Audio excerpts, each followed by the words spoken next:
Mais je pense aussi que là, il y a aussi une chose, c'est de voir quelle sera demain, je dirais, la configuration géostratégique qu'il va lancer. C'est-à-dire, est-ce que ça va vraiment modifier les rapports de force internationaux d'un point de vue des relations de force entre les Américains et les Chinois du point de vue maritime? Ou est-ce que, voilà, c'est une nouvelle, il l'annonce, c'est quelque chose qui a été fait à long terme, il y a 10 ans, certes, mais c'était quand même dans la longue chevauchée après la Tchétchénie, la Géorgie, etc. Donc il y a un long continuum là. Oui. Voilà. Général, il y a 6 autres sous-marins à propulsion nucléaire qui doivent être construits d'ici 2030. Donc on voit que voilà, il y a tout un projet derrière et toute une stratégie à long terme.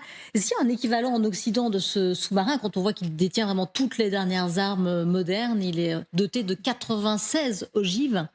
Sauf erreur de ma part, les sous-marins nucléaires français lanceurs d'engins ont la même capacité. On a 16 missiles à tête Mirvé, à 6 têtes chacune. Donc on est exactement dans la même dimension avec les nouvelles générations qui vont arriver. On tire entre 8 et 10 000 kilomètres de portée.